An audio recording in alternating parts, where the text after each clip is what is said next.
You're just too soft, Dara. You don't have that hunger, that fire that separates the great from the average. Those were the words that shattered the quiet world I thought we'd built together.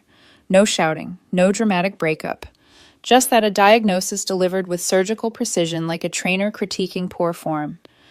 I remember staring at him, the man I loved for 4 years, wondering when my warmth became his weakness. My name is Dara Wallace, 29 years old. For most of my adult life, I thought being dependable was enough, showing up working hard, being kind. But apparently kindness doesn't count as currency in Ronnie's new world. It all started with Apex Fitness. A sleek glass fortress with steel walls and an army of mirror-gazing disciples. Ronnie joined it to push himself, he said. At first I was proud. He'd always cared about fitness, but this time it felt different. He began talking about someone named Mia Sanders, his new personal trainer. At dinner, between bites of grilled chicken and sweet potato, her name kept slipping out like a secret prayer. Mia says my recovery's trash because my protein timing's off. Mia says discipline is freedom. Mia says comfort kills ambition. At first I laughed. Does Mia also say humans are allowed to have dessert? He didn't even crack a smile. Dara, that mindset is exactly why people stay average. Average. The word landed harder than he intended, maybe even harder than he realized. I'd always believed our relationship was built on balance, his energy, my calm. But now it felt like he was pulling away, like my very presence slowed his stride. The change was slow, like erosion. He started labeling our dinners as macros, not meals. Our weekends stopped being about movies and markets. They became recovery sessions. Every conversation was a sermon on optimization. He'd look at me across the table, not with affection, but with analysis, assessing my habits, my posture, even how long I slept. One night I cooked seared salmon with roasted asparagus, something he'd once requested weekly. He walked in after his alpha conditioning session. Shirt soaked in sweat eyes, wired from adrenaline. He sniffed the air and frowned. What's the fat content on this? It's salmon, Ronnie. It's healthy. Healthy isn't a macro, he said already, pulling out his phone to log something.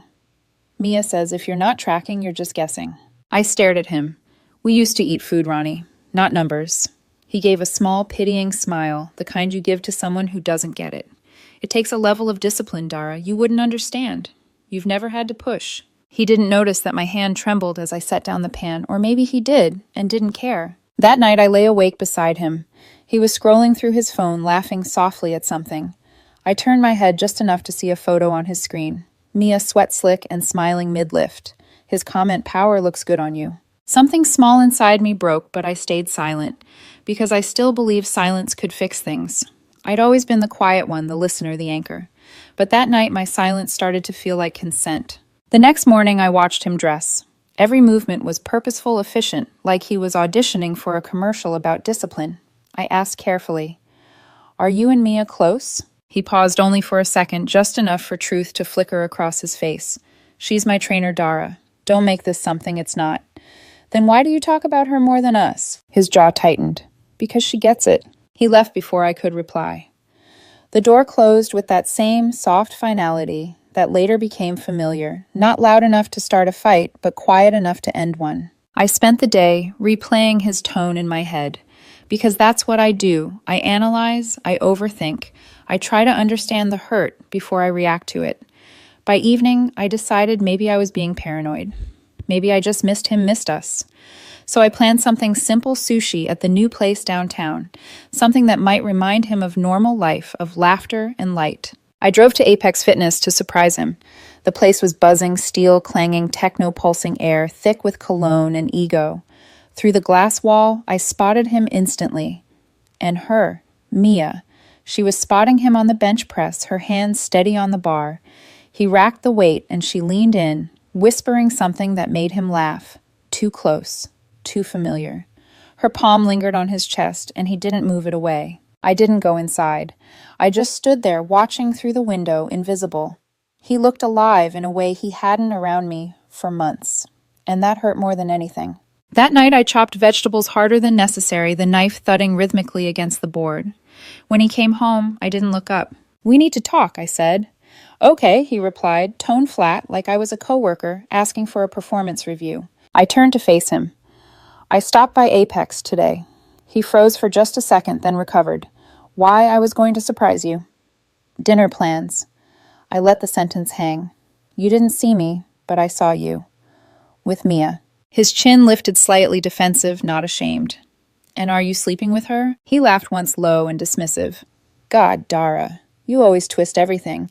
Mia's the kind of woman who pushes me. You wouldn't get that. Pushes you. My voice cracked. Into what arrogance? That's when he looked at me like I was something small, something beneath the vision of greatness he'd built in his head. You're comfortable, he said quietly. You play it safe. You're a solid 6 out of 10 on your best day. The words didn't hit all at once, they seeped in slow and poisonous. 6 out of 10. Like I was an assignment graded by his new religion. I wanted to scream, to throw something, to make him see. But instead I just whispered, I thought love wasn't a competition. He smiled, soft cruel. Love is easy. Excellence isn't. He walked out of the kitchen, shaking his head. I stayed behind, staring at the untouched plates of food. The same salmon, the same asparagus, suddenly tasting like failure. When I finally moved, it wasn't anger that guided me. It was clarity. I washed my hands, wiped the counter, and stared at my reflection in the black microwave door. I didn't see weakness. I saw someone exhausted from trying to prove her worth to a man addicted to mirrors. That night, he slept soundly beside me, breathing deep and even. I lay awake wide-eyed until dawn. By morning, my decision was made. If he wanted someone who'd push him to the edge, he could have her, but I would not stay to watch him fall. If he needed a 10, I whispered into the empty air he'd have to find her somewhere else. The next morning, sunlight cut across our apartment like a blade, sharp, unforgiving. Ronnie was already gone, probably at Apex for his dawn grind. His side of the bed was cold, the sheets crisp and perfectly tucked, like no one had ever slept there. It hit me how easy it must have been for him to erase me from his routine. I got up, made coffee, and stared at the mug in my hands. It was chipped, a small crack near the handle from when he'd accidentally dropped it last year. He'd kissed my forehead then and said, "Don't worry, I'll fix it." He never did. The mug still worked fine, just not for him anymore. That morning I decided I wouldn't ask for an apology. I just wanted honesty. But honesty, I was about to learn, was the one thing Ronnie no longer had the capacity for. When he came home that night, his aura filled the doorway before he did. Sweat glistened on his neck. His shirt clung to every muscle like armor. He didn't greet me. He went straight to the fridge, grabbed his protein shake, and gulped it down like medicine. "Hey," I said quietly. He glanced over, distracted. "Hey. What's up?" I took a breath. "Do you even see me anymore?" He frowned and confused. "What kind of question is that? You talk to me like I'm one of your stats. You look through me like I'm invisible. You spend more time quoting Mia than you do speaking to me." He rolled his eyes, muttering, "Here we go again." I stood meeting his gaze squarely. "I just want to know what changed, Ronnie." He set down his shake with a deliberate clink. "You stopped wanting more." "What does that even mean?" "It means you're content with mediocrity. You coast. You don't push." He gestured around the apartment at our modest furniture, the framed photos, the life we built together. "This, all of this, it's fine. But fine isn't good enough anymore." Something inside me snapped quietly like the soft pop of glass under pressure. "Do you even hear yourself?" I asked. "This isn't a TED Talk, Ronnie. This is our life." He crossed his arms, jaw flexing. "I can't explain it to you, Dara. You just don't get it. You don't have that drive. Because I don't live at the gym." He laughed, not kindly, but in disbelief. "Because you don't live for anything anymore." I froze. "I live for peace, for joy, for the things we used to have." "Peace," he repeated like it was an insult. "Peace is what people settle for when they've given up." I swallowed hard. "And obsession is what people call purpose when they've lost balance." His eyes darkened. "That's exactly what I mean, that mindset. That softness. You'll never understand what it's like to push past limits." Then came the words that would replay in my head for weeks. "I need a real woman who pushes her limits, not someone content being a 6 out of 10. It was like he'd slapped me, except worse because it was calculated. He said it without raising his voice like he truly believed it was a statement of fact. I felt the air leave my body. A 6 out of 10. "Don't twist it," he said, exasperated. "I'm just being honest." Honest. The word dripped with cruelty, disguised as truth. He didn't want honesty. He wanted superiority. "You really think worth can be measured in numbers?" I asked softly. He shrugged. "Everything can. Data doesn't lie." That's when I realized he wasn't speaking to me anymore. He was quoting someone. He was quoting her. Silence filled the space between us. Not the comfortable kind we used to share, the one that came with familiarity and warmth. This silence was brittle, like the air before a storm. I turned away from him and picked up the chipped mug from the counter. It trembled slightly in my hand. "Remember this?" I asked. "You said you'd fix it." He looked at it uninterested. "It's just a cup, Dara." "No," I said, "it's a reminder." He frowned. "Of what?" I met his eyes, voice steady. "That you only fix what makes you look broken." For a moment, something flickered in his expression. Surprise, maybe guilt. But then he hardened. "You're being dramatic." I nodded slowly. "Maybe.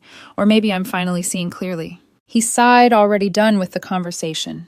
"I'm not doing this right now. I've got an early session." And just like that, he walked out again. Door closing softly, always softly. That night, I sat alone at the kitchen table, staring at the empty chair across from me. It was strange how absence could take up so much space. I wanted to cry, but the tears wouldn't come. Instead, I felt hollow, like I'd already been erased. So I reached for something else control, not over him, but over myself. I opened my laptop, found a new apartment listing, and sent an inquiry before I could talk myself out of it. Then I packed one small suitcase, just essentials, a few clothes, my journal, the chipped mug. Everything else could stay here in the shrine he'd built to his perfection. As I zipped the suitcase shut, I caught my reflection in the dark window. Tired eyes, mascara smudged, shoulders trembling. But beneath that exhaustion, I saw something fierce awakening, something steady. I whispered into the dim room, "If he needs a 10, he'll have to find her somewhere else." And for the first time in months, I smiled, not because I was happy, but because I knew I was finally done auditioning for love. Moving out wasn't the dramatic storm I once imagined it would be. No shouting, no tears, no desperate pleas. Just quiet, deliberate motion, the kind that comes when grief finally burns itself out. I waited until Sunday morning. Ronnie always did alpha endurance on Sundays, 2 hours of cardio weights and ego at Apex Fitness. By 7 a.m., his water bottle and gym bag were gone. By 7:05, I was on my knees packing the pieces of a life that no longer fit me. The sound of cardboard flaps folding was oddly comforting. Every taped box felt like a sentence closing. I didn't take much, just the things that were undeniably mine. My books, my notebooks, my clothes, the old hiking boots from the trip where he'd once said he felt most alive. Everything else, the blender, the supplements, the mirrored scale, could rot in the temple he worshipped. I looked around our apartment one last time. It didn't feel like a home anymore. It looked like a showroom, sterile, sculpted hollow. The kind of place that photographed well but never felt warm. Maybe that was the perfect metaphor for him. I left the key on the counter beside the half-empty jar of peanut butter, his post-workout ritual, and whispered a quiet goodbye that no one would ever hear. My new apartment was smaller, older, quieter. The kind of place where the walls had texture and the windows rattled when it rained. It smelled faintly of jasmine from the neighbor's balcony. The first night I slept on a mattress on the floor surrounded by boxes and silence. But for the first time in months, the silence didn't suffocate me. It protected me. When I woke up, sunlight spilled across the floorboards, warm and unfiltered. No alarm, no protein shakes, no sound of iron weights clanging, just me breathing. I made coffee and drank it slowly without logging it into an app. Still the ache lingered. You don't just walk away from love, even toxic love, without bleeding a little. There were moments when I almost texted him just to see if he'd notice I was gone. But every time my finger hovered over his name, I remembered that night his voice calling me a 6 out of 10. His eyes scanning me like data. His smile when he told me I lacked fire. And I'd lower my phone again, breathing through the temptation like a craving I'd already decided not to feed. 3 days later, I found myself wandering near the park after work. Couples jogged past, kids laughed, dogs chased each other, normal life. I sat on a bench watching them and realized how small my world had become under his control. Every decision, every thought had been filtered through what he would approve of. I whispered almost to myself, I don't need to be optimized. I just need to exist. That night, while scrolling through local listings, something caught my eye.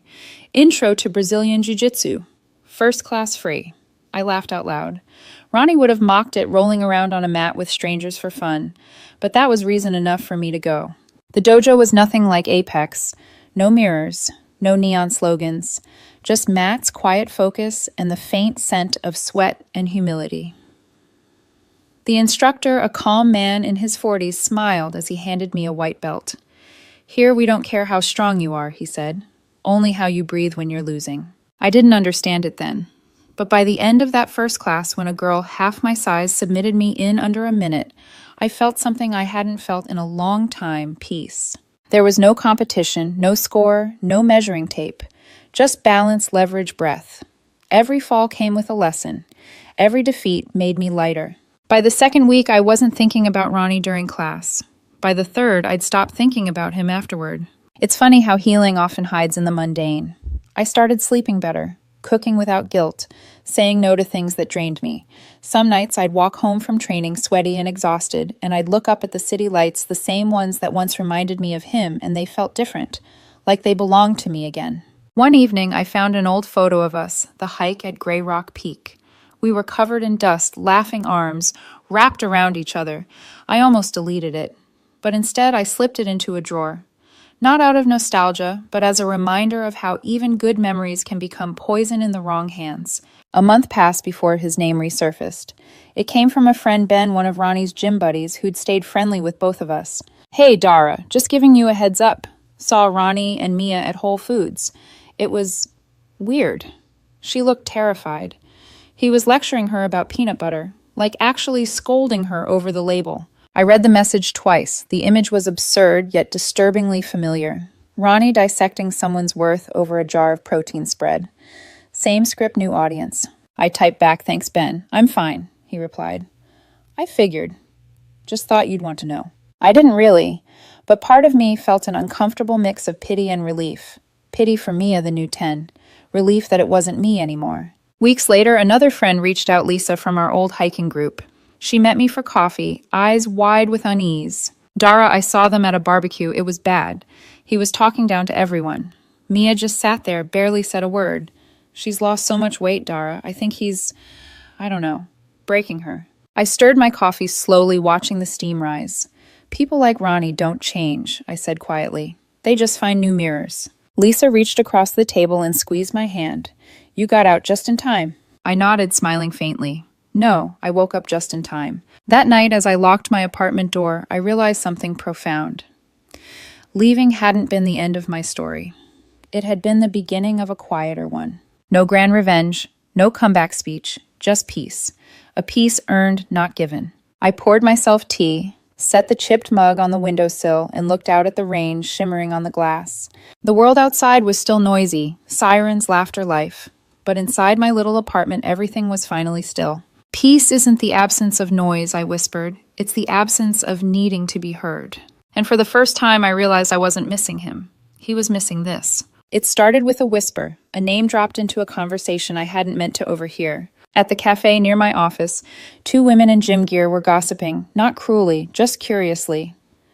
The guy from Apex, the one who calls himself King Mode. I heard he got banned. My stomach tightened before my mind caught up. King Mode. That had been Ronnie's handle on social media. I stirred my coffee slowly, pretending not to listen, but every word landed like a stone. Apparently, there'd been an incident. Someone said he'd thrown a dumbbell. Another said he'd screamed at a client. The name Mia came up once quietly.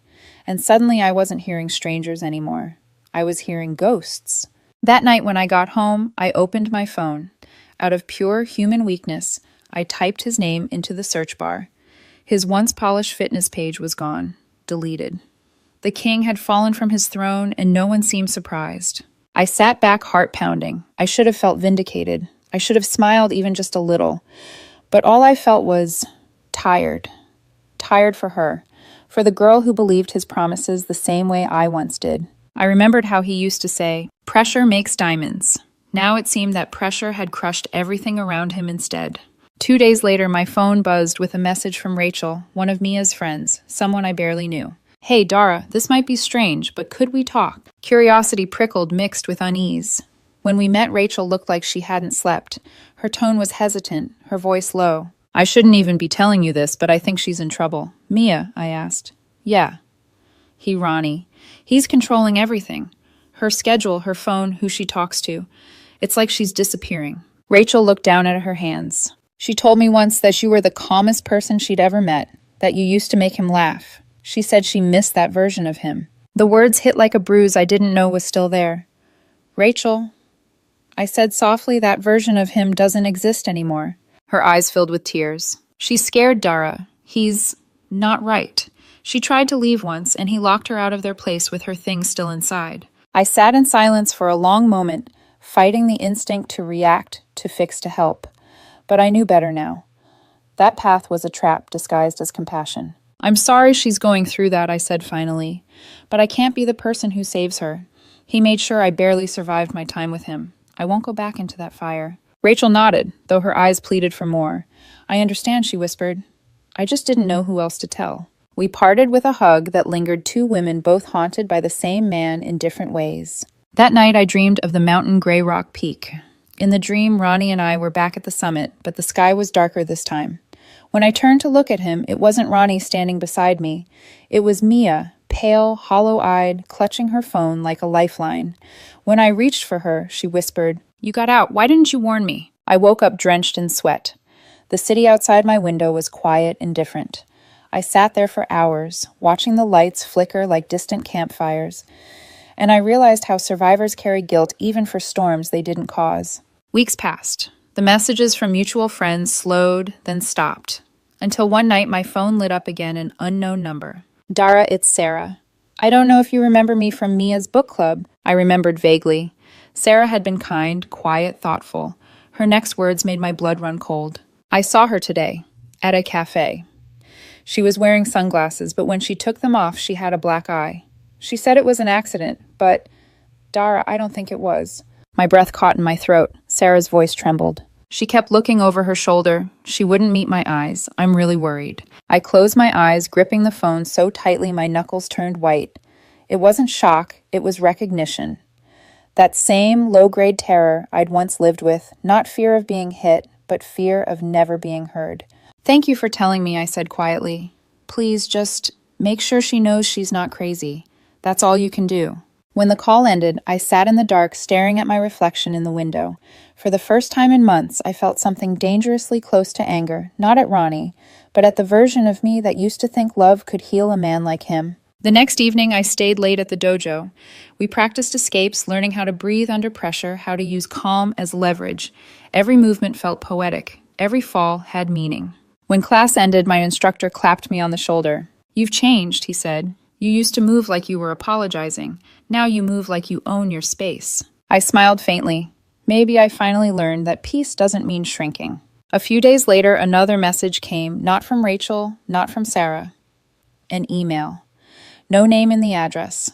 Just a jumble of letters and numbers. Subject line, you were right. I stared at it for a long time before opening it.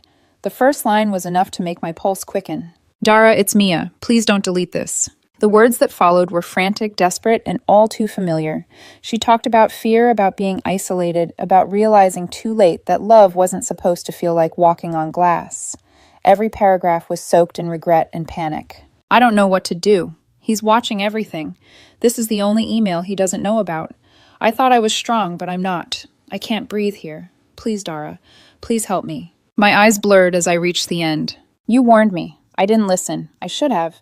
You're the only one who will understand. I sat there frozen, not because I didn't care, but because I cared too much, and I knew caring could kill you if you weren't careful. I closed the laptop and let out a long, shaking breath. Somewhere in another apartment, another woman was living my old life, the same silence, the same isolation. But this time I wasn't the one trapped inside it. Her empire's collapsing, I whispered to the empty room, and I can't be her rescue plan. Still the guilt lingered like smoke, because I knew deep down that every kingdom Ronnie built would end the same way, with someone else paying the price for his crown. I didn't sleep that night. The glow from my laptop stayed on the entire time, Mia's email open on the screen like a ghost that refused to fade. Every line replayed in my head, her pleas, her panic, the echoes of things I'd once said myself but never dared to write. I thought it was passion, but it's control. I can't breathe here. Please, Dara, save me. That last line sat heavy in my chest, because she didn't mean help me. She meant replace me. Step into the fire so I can step out. And I couldn't do it. Not again. Not ever. I sat on the edge of my bed, hands trembling over the keyboard. The city outside was quiet, a rare, windless calm that made the night feel suspended in glass. Somewhere 2 blocks away, a siren wailed briefly, then faded. I opened a blank reply.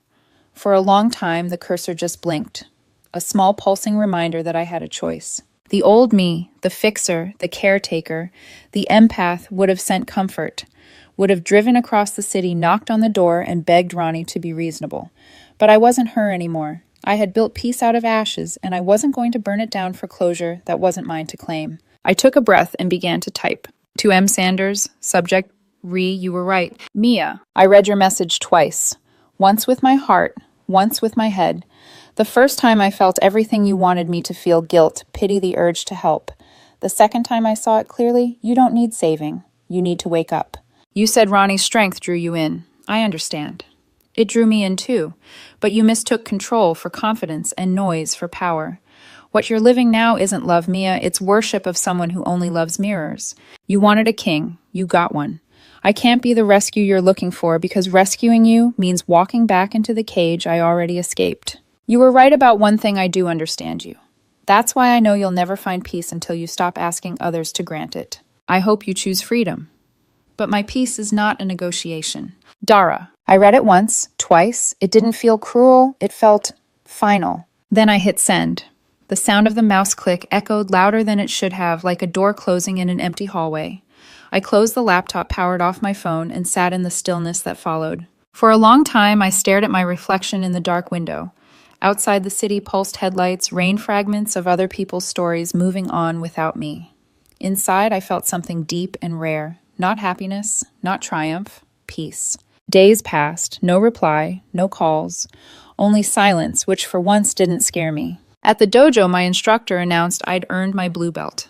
He tied it around my waist, his hands steady. Congratulations, he said. You don't fight like someone running away anymore. I smiled, breath steady. I'm not, I said. I'm standing still. That night, walking home under the drizzle, I stopped at a streetlight. Across the intersection, a couple argued something small, probably trivial. The woman's voice cracked. The man rolled his eyes and turned away. And for a second, I saw myself years ago, trying to make a man listen who only wanted to hear himself.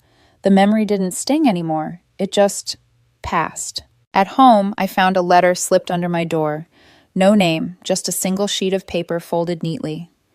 Inside was one sentence written in shaky handwriting. I left him. No signature, but I knew who it was. I stood there in silence, the paper trembling slightly between my fingers. Then I folded it back and set it on the counter beside my chipped coffee mug. I didn't text her, didn't call, didn't respond. Some stories don't need a sequel. Some endings are sacred in their quietness. Weeks later, I hiked Grey Rock Peak again, alone this time. The trail was the same, but everything felt different. The air was sharp, the sun unfiltered.